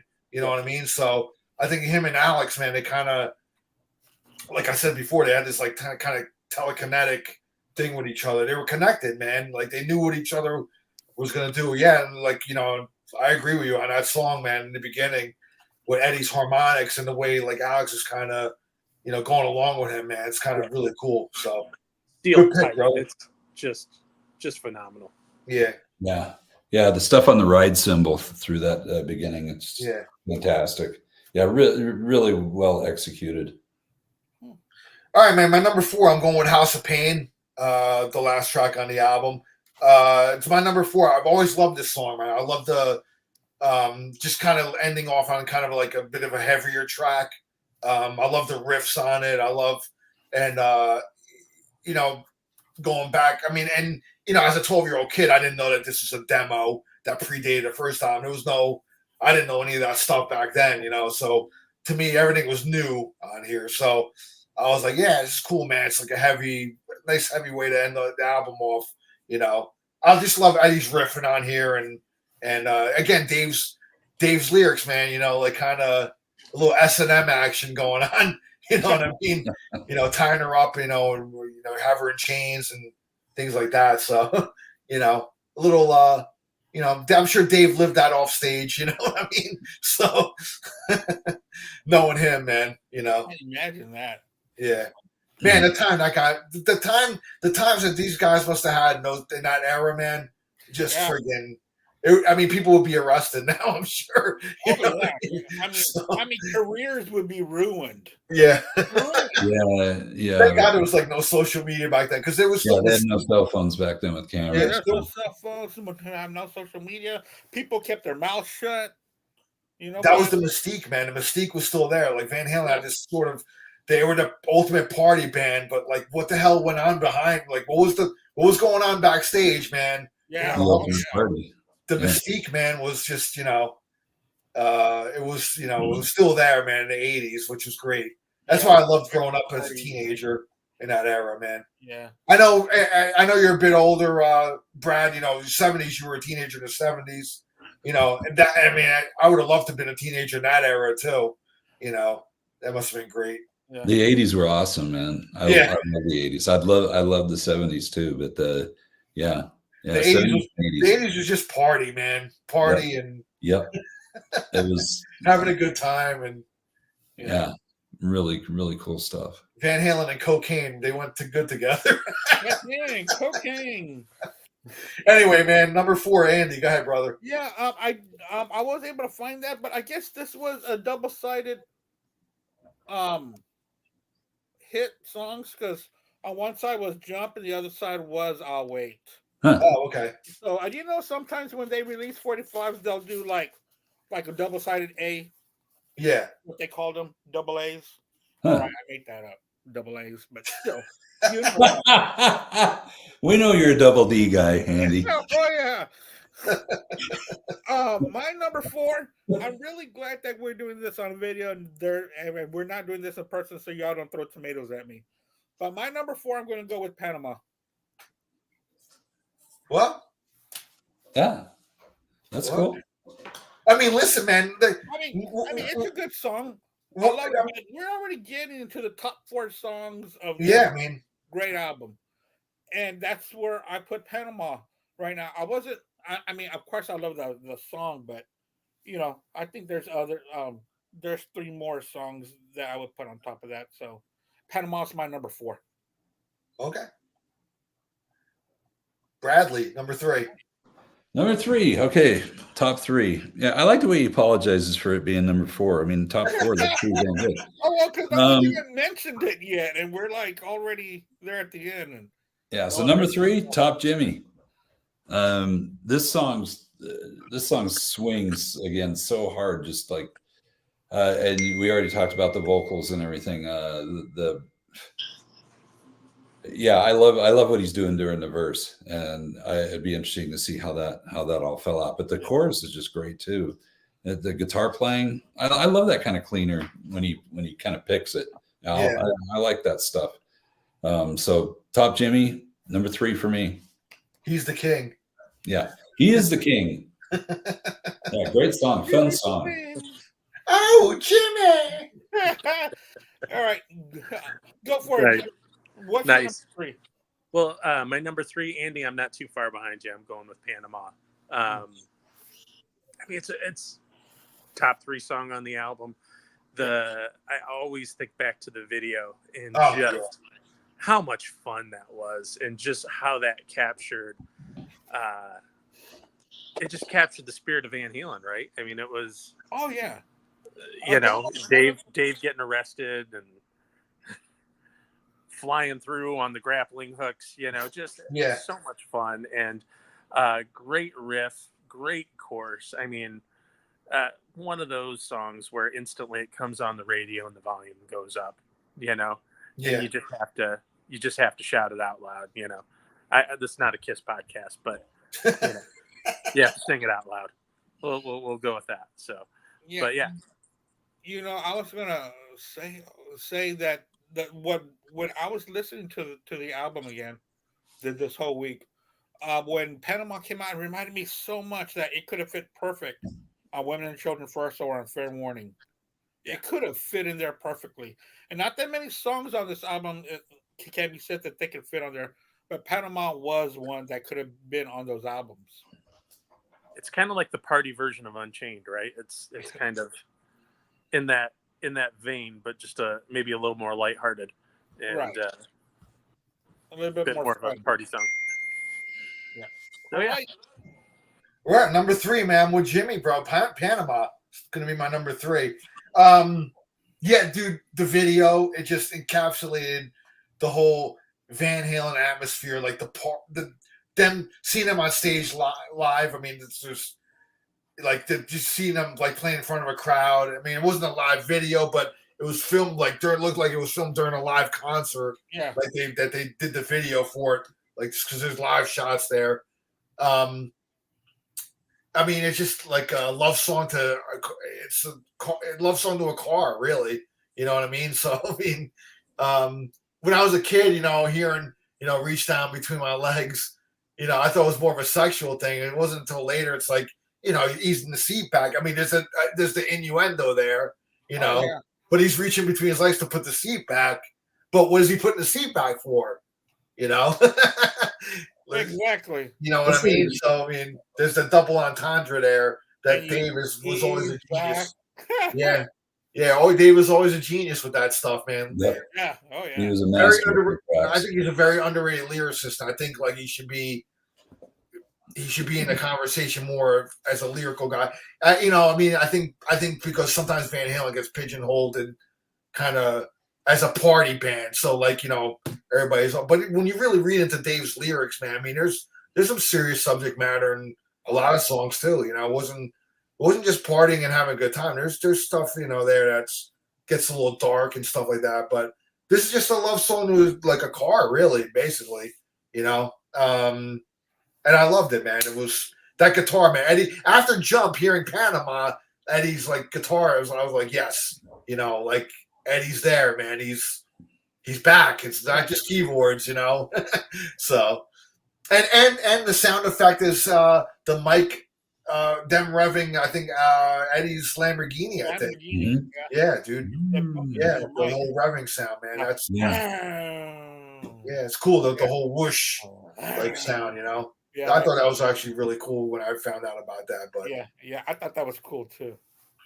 all right, so that's my number 3, man. Andy. My number 3, I'm going to go with "Girl Gone Bad." Oh, Dude, it's such a great track, and I think that the break down the solo by Eddie is extended more than usual. If you can think about his solo, it stretches out. He keeps going when most of the time on a Van Halen song it stops, and he add a little bit more to it, and that's what made it a number 3 track for me. So I'm going to go with "Good Girl Gone Bad" as my number 3 track. she ain't no good girl. That's a Yeah, "Good Girl Gone Bad." She might have been bad. You just thought she was good in the first place. All right, Brad, number 2. All right, number 2. For me, that would be "Hot for Teacher." I almost felt like I've heard this song so much, overexposed, that it needed to be lower. But then again, like I said, when I listened to this, I said, okay, I got to pretend that I haven't heard these songs a million times. And I'm just going to try to take it fresh out of this. Holy crap, the stuff going on in this song. Just the drum intro itself is just nuts. I've seen people recreate it, and it's like, I don't know. I don't know how he really did it, but it's totally nuts. The guitar work in it is just incredible. Dave, totally on point. I brought my pencil. I don't feel party. That's one of my favorite ones right Oh, I there. love that. Yeah. He, genius. the whole band was bringing it. Nobody talks about Michael though, do they? I don't know. There's no real bass highlights in this album. It's too bad. Yeah. But this song's got everything, and it's just balls to the walls all the way through it. So I defy other bands to cover this song and do it justice. Okay, that's it. Number 2. I got the same number 2, going with "Hot for Teacher." I heard you missed us. We're back. Yeah. I mean, everything that Brad said. I mean, the drum intro is just off the charts. Eddie's guitar intro, as many times as I've tried to play it, I can never get it. I've played guitar for 30 years and I still can't get it right. Even to the little little ZZ Top LaGrange thing they've got going on during the spoken word part is great. I mean, there's so many little nuances that Eddie does that are just purely Eddie, and it's nothing that he ever thought about it. It just kind of rolled off his fingers, and it just is amazing. And it, like Brad said, nobody can do this song. No other band can do this song justice. It's perfect. Again, another extremely fun video. I'll always have that image of Eddie walking down the library table playing the guitar solo, and it just phenomenal. And the whole ending with Alex in the mental institute, or was it Eddie in the mental institution? It was Eddie. Yeah, Eddie in the straitjacket. Yeah. And Alex was the gynecologist. And Dave was the game show host. I mean, come on.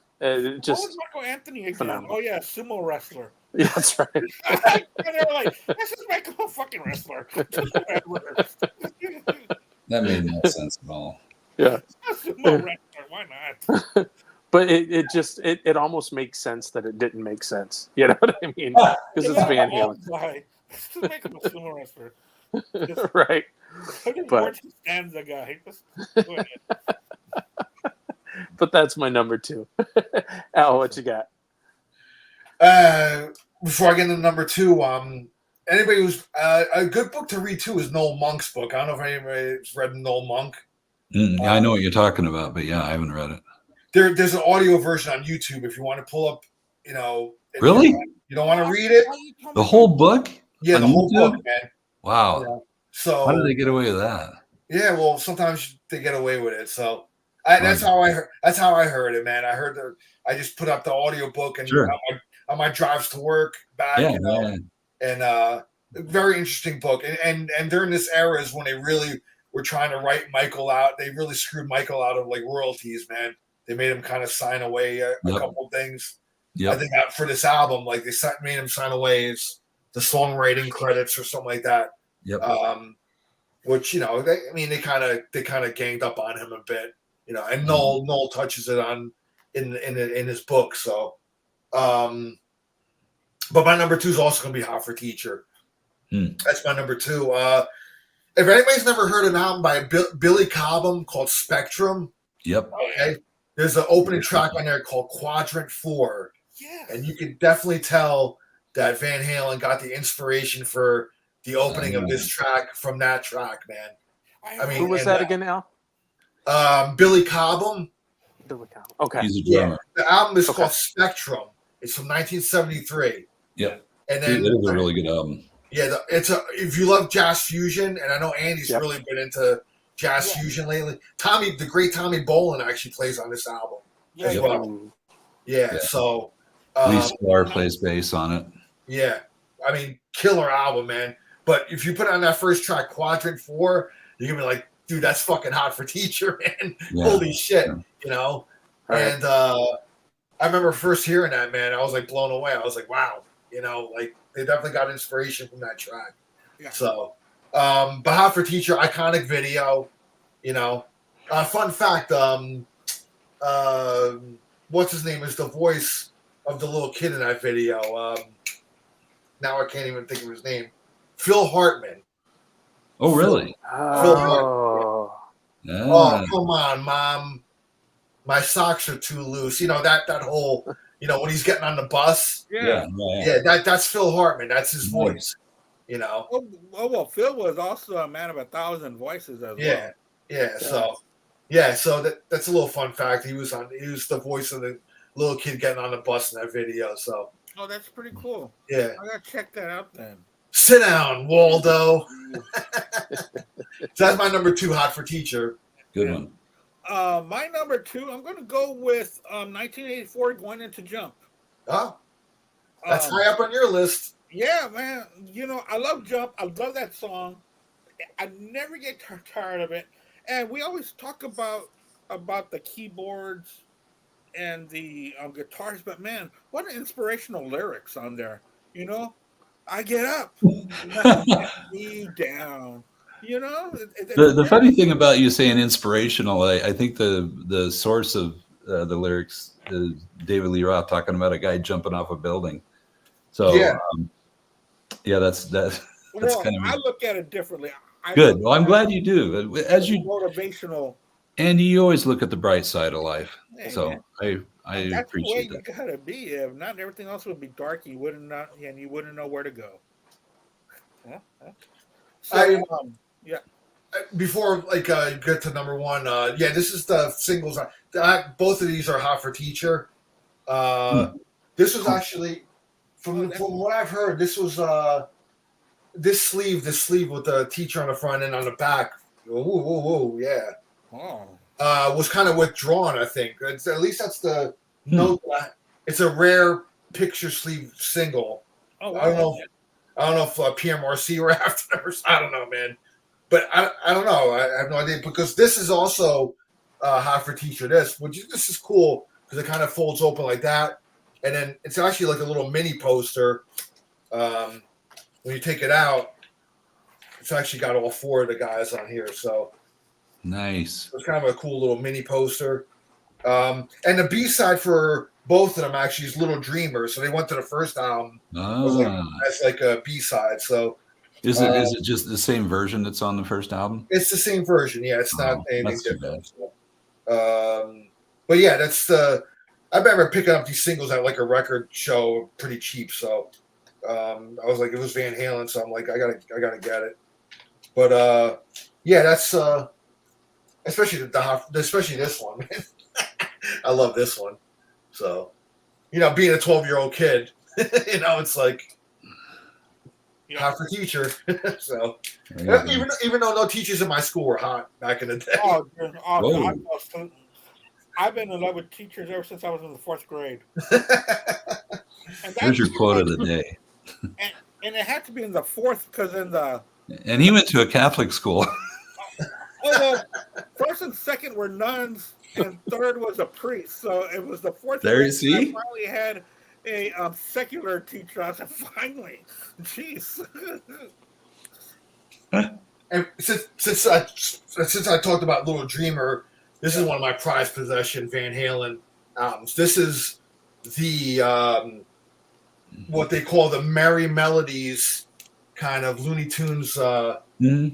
This was sent out before the first album to radio stations. It's a radio station promo. Before the first album came out, they sent this to radio stations, and this goes for a lot of money. And I got lucky one day. I walked into a record store, and the guy had it there for $20, man. And I had to do a double take. I'm like, dude, this can't be real, but it is.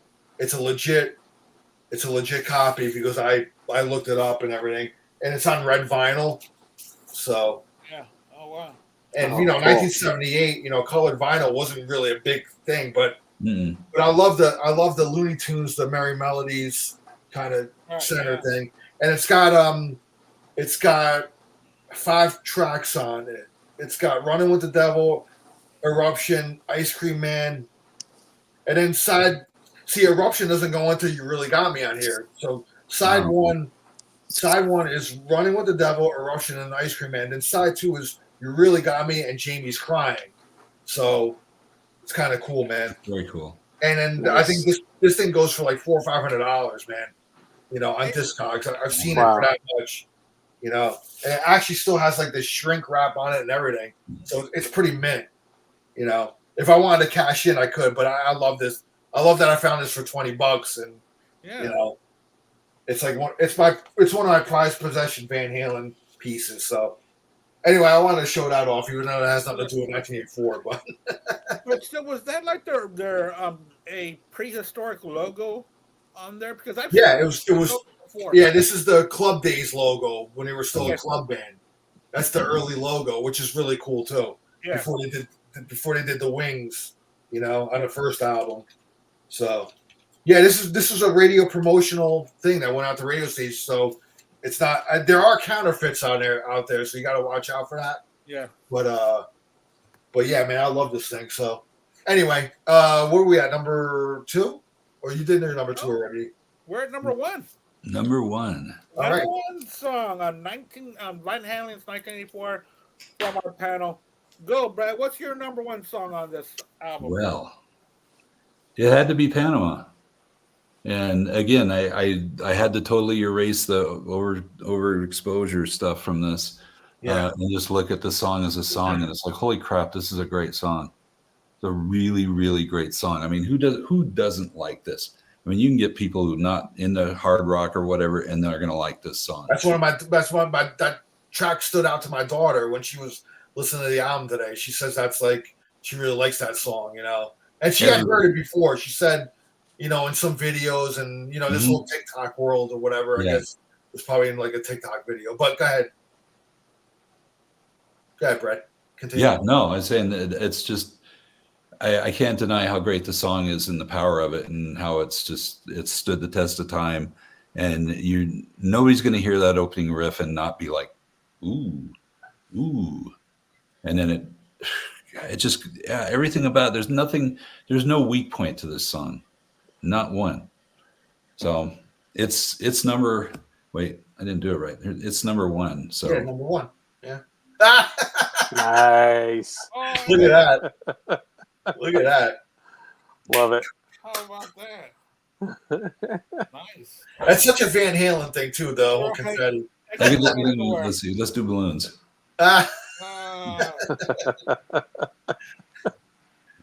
Love it.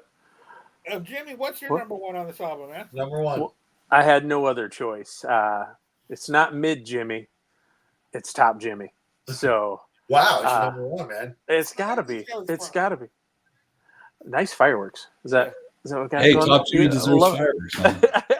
Top Jimmy James Schwartz, he's the king. Hey, you know, in some world probably, but no, everything you guys, I mean, everything you've said, the guitar work on it, Eddie's rapid fire vocals are just, or Dave's rapid fire vocals are phenomenal. Again, that's a song I don't think any other singer in the world could pull off. I don't think anybody else other than David Lee Roth could do that song. It's got the spirit of old school Van Halen that could just as easily be on Women and Children First. Yeah. Classic Van Halen, everything I love about the band. And, you know, it's my namesake. What can I say? So, did they do this live? No, they never did. I don't think so. Oh, yeah, missed opportunity. Man, I would have loved to, you know, at least hear bootlegs, or it would have been nice if they would have pulled that gem out like on these later tours with Dave, because they were pulling out some good ones, man. Yeah.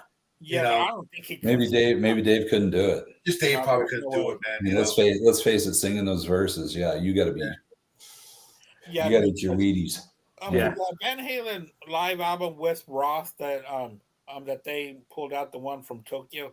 Man, his vocals are rough on there.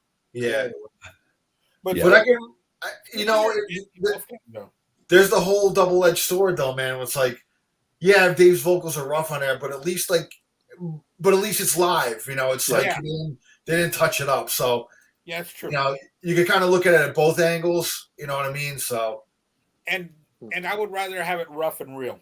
Yeah. Same. Oh, that's what she said. Yeah. Wow. What kind of show is this turning into? Speaking of what I said to her, my number one is Drop Dead Legs. Ooh. That's honestly, for many years now, that this has been my favorite song on this album. I don't know. There's just the vibe of it, the whole opening. It's great. When I was a kid, man, like I remember, you know, when you're a kid and you're getting into becoming, you know, the hormones are starting to rage and everything, and Legs was like always my favorite part on a woman. It's always been like from as a kid till now, you know. I love Legs, and then I don't know, maybe that has something to do with it, you know. But Drop Dead Legs, man, I just love the whole song. I love Dave's lyrics on there. That ending guitar solo where I just wish it didn't fade out, man. It's just kind of Eddie just kind of kept going, you know, and oh, there you go, Michael Lynch. Drop Dead Legs was inspired by Back in Black, you know, Eddie's AC/DC type groove. Yeah, and I think Eddie. Oh yeah. Eddie's I can see that. Eddie back in the day, I think he was an AC/DC fan as well. So sure, you can see that. Yeah, man, that's good call on that, Michael. Oh yeah, Top Jimmy, the Ripley guitar. I meant to say that earlier. he played that Ripley guitar, which every string had its own pickup. So you could pan. So when you listen to it on headphones, you hear like him doing the harmonics and it pans left and right. That's because you could send each pickup to like a different channel, you know. So I thought that was really cool and genius kind of. Steve Ripley was the developer of that guitar, and sadly he's passed too. But yeah, Eddie had I think a prototype of that guitar, and it was pretty wicked, man. Each string had its own like pickup, and you could send that to a different track, you know, like when you're doing multi-track recording. So I thought that was pretty now cool. I need to listen to this with headphones. There's a demo.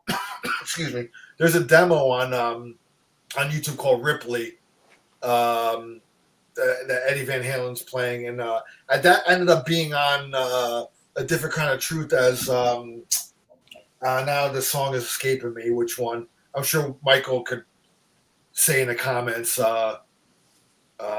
But it ended up being reworked as a new song on the last album. Anyway, my number one, Drop Dead Likes. Love this song. I love the fade out Eddie's guitar solo, and that's just fucking genius. I love the whole thing. And that's my favorite song on the album. So that's my one. Andy. Yeah, Number my one, brother. number one. My cousin and I, we went to go see. I forgot the name of the tour. It was like the Championship Heavyweights of Rock, but it was David Lee Roth opening up for Sammy Hagar. So when we were in the parking lot, we were drinking some beer. Oh, so when Sam and David toured together? Yeah. Oh, you saw that tour? Yeah. Yeah, I missed that, man. Oh, yeah. They played everything by Van Halen. But, man, when we were in the parking lot, we looked at our watch and said, they never start on time. But, man, we started to hear Hot for Teacher start. Oh, crap.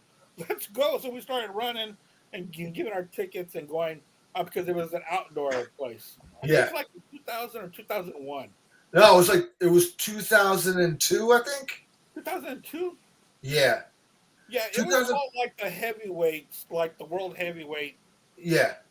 I think it was 2003. Wow. Because it was before Sammy rejoined Van Halen. It was right before that. No, because I met Molly, my wife, in 2003, and we saw them before that.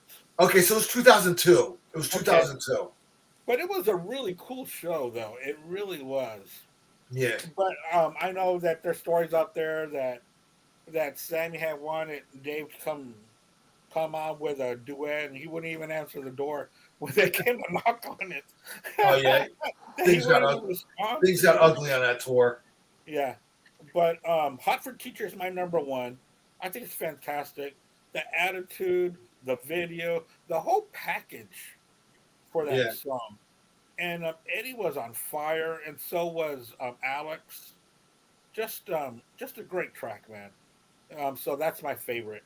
You know the guitar solo when he's on the table and the guitar's straight at you. You're like, dude, this is badass. He's wearing jeans and a Converse, and hey man, he's like one of us. This is so damn cool, man. So, and also, 1984 was one of the first cassettes I ever bought. I was born in 74, so I was 10 years old when I bought this. Yeah. I remember my mom saying, "You want to buy this? It's got a Baby Angel smoking." Please. But because of the videos that I would see on MTV, so she bought it for me. I remember wearing that cassette out, man. Yeah, look at that, man. Yeah. That's a Baby Angel smoking. My daughter Kayla just noticed that today. She's like, wait a second, he's the baby smoking?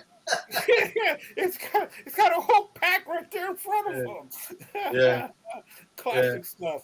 So Hot for Teacher is my number one song. Awesome. I think it's fantastic. All right, guys, thank you so much for joining us. Thank you, Brad, for saying yes, and also thank you, Jimmy James. Thank you for being here. Yeah, Jimmy, man, great to have you on here. Thank you. Sorry about all the trouble. That's okay, man. Trouble. No, you're still invited. You're still invited back. Despite. Sweet. Thank you. I enjoyed it. I appreciate it. So I hope you're not overwhelmed when I start asking you, "Hey, we got this topic. You want to join us? You want to join us?" Because I start asking over and over if people want to be on, especially people that like to be on and people we like to have with us. So thank you so much for joining us today. Thank you guys. I really appreciate it. It was a blast. Peace and your stories and your banter back and forth about everything. So thank you so much. And I know Jimmy's always a huge fan of Van Halen, so this is awesome having him on here. Yeah. So and he's a guitar player. He's a guitar player like me. So yeah. For 30 years, that's fantastic. And yeah. you teach it too, you said? I taught for about 10 years. It's when I was in college. Okay. It was kind of how I supplemented my income. So. Oh, cool. Nice. Yeah. People are crazy enough to pay me money to teach them guitar. Yeah. So Al, what's on store for next week? Do you have? I haven't even thought of a topic for next week, so I'm gonna have to brainstorm this. All right. But I do want to shout out to Lance Buckhammer and Michael Lynch in the comments, man. They've been with us all night, dude. Guys, thank you. Yeah, nice job, guys. Yeah, thanks for being there. You guys always bring some good knowledge to the show as well. So always makes us think on our toes. And very Jimmy, cool. Man, Jimmy's always on past shows on comments. So Jimmy, man, love you for that, bro. Yeah, always try to support you guys. So I love what you do here. No, thank you. We really do appreciate it. Man. As far as next week, man, I got to brainstorm, man. I haven't thought of anything, but I'm sure I'll think of something quick. So I'll get back to you on that. All right, sounds great. All right, any parting words, Brad? Keep listening to music. Nice. That's it, man. Music is life. Listen to music and enjoy it, man. Dig in. Music is life. Yes. Yep, it really music is the best. Yep. Any parting words, Jimmy? Just great to meet you guys. Love you all. Brad, really nice meeting you. I look forward to that Dodgers game. So. And it's seriously, hit me up, man. Cool too, because he came down. We'll make it happen. And we went to go see Saxon and Uriah Heep like a couple weeks ago. Hey, how was that, man? It was good, right? It was fantastic. I loved it. It was awesome. But awesome. Brad saw them several times. He saw them in Dallas, Houston, San Antonio, and Austin that whole That's week. Correct. Yeah, 4 times. He followed the band around, him and his son. Yeah, it was one of the best weeks of my life. Yeah, we had a blast. That's so cool. It's cool. It's Alan, it's kind of like you and your daughter listening to this album now. It's really cool when your kids get into something that you think is cool. Yeah, that was a blast. So live music, real live music, nothing pre-recorded.